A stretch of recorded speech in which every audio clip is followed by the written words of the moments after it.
দূরের মানুষ অত কষ্ট লাগে না, কাছের মানুষ কিছু বললে কি লাইগা যায়, কষ্ট লাইগা যায়।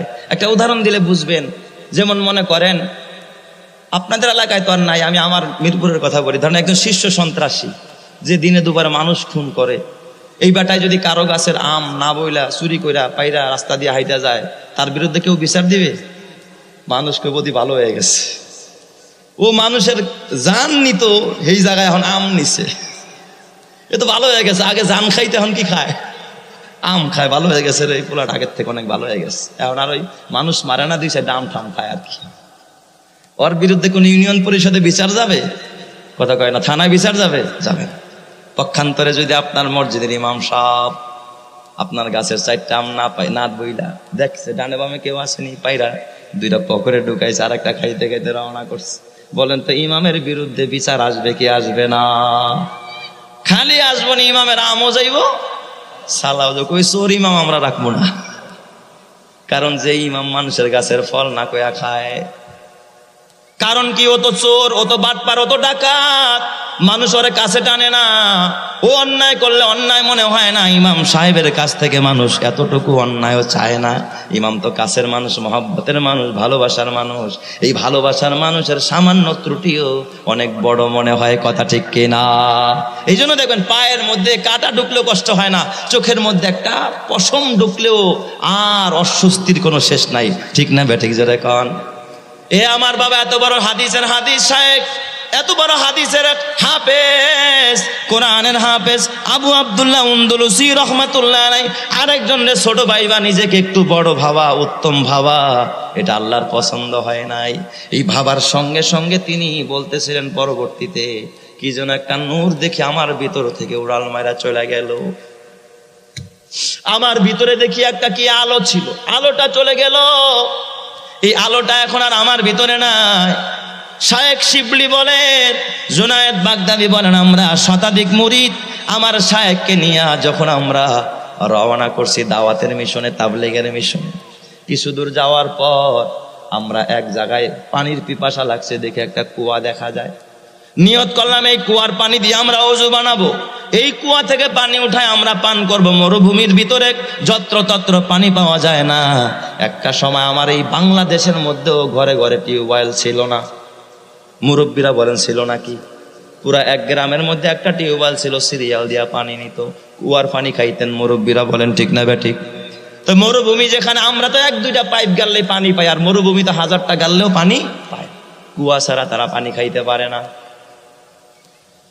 শায়েখ শিবলি বলে, ওই কুয়ার পারে আমরা গেলাম, যা দেখি কুয়ার অদূরে কয়েকটা মেয়ে, খ্রিস্টান পল্লী, এটা খ্রিস্টান এলাকা, খ্রিস্টান পল্লীর কয়েকটা মেয়ে শূকর নিয়ে, কারো হাতে শূকর দেখা যায়, কারো হাতে বকরি ভেড়া দেখা যায়। এই কুয়ার থেকে পানি উঠায়া পান করানোর জন্য আসছে এই বকরি ভেড়াগুলোকে। কেউ বা বকরিরে পানি পান করায়, কেউ বা শুয়োরে পানি পান করায়।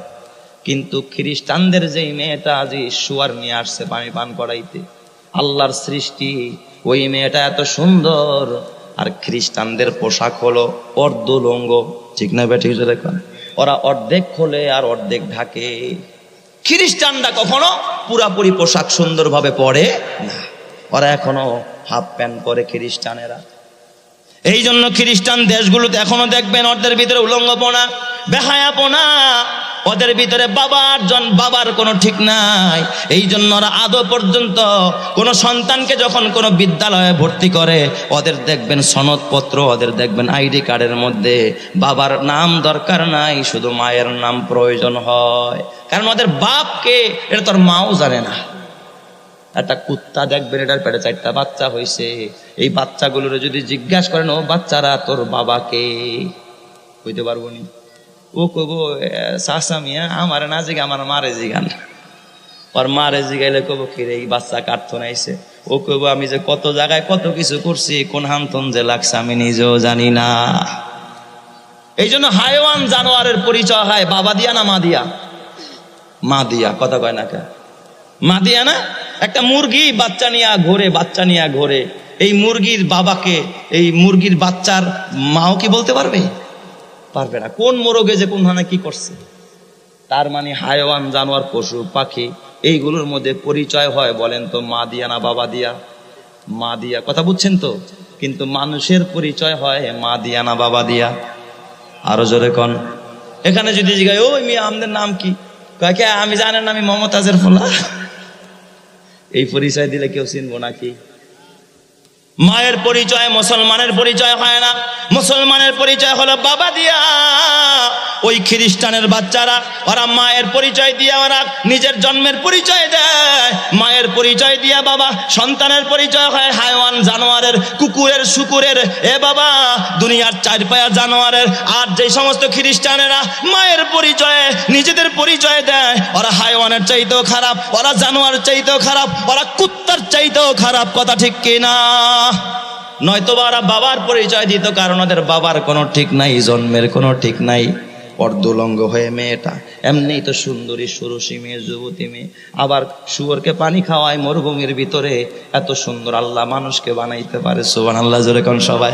লাকাদ খালাকনাল ইনসানা ফি আহসানি তাকওয়িম। পৃথিবীর ভিতরে সবচেয়ে সুন্দর করে আল্লাহ তাআলা বানাইছেন কাদেরকে বলেন তো? মানুষকে। সুবহানাল্লাহ, জোরে কোন সবাই। তো এই মেয়েটা অপরূপা, একেবারে সুরসী সুন্দরী, যে দেখবে সেই ক্রাশ খাবে যে একটা মেয়ে রে। আবার আইসে অর্ধলঙ্গ ভাইয়া, পোশাক অর্ধেক আছে আবার অর্ধেক নাই। আবু আব্দুল্লাহ আন্দলুসি একটু আগে তো ওই যে একজনকে ছোট মনে করছে, নিজেকে একটু মনে বড় বড় মনে হয়েছে, এত বড় হাফেজে হাদিস, হাফেজে কোরআন। ওই মেয়ের দিকে যখন নজর পড়ে গেছে, আল্লাহ তাআলা হেদায়েতের নূর ভিতর থেকে ছিনায় নিয়ে গেছে। মেয়ের প্রতি আশেক হয়ে গেছে, যে এত সুন্দর মেয়েও বুঝি আল্লাহ বানাইতে পারে। 12,000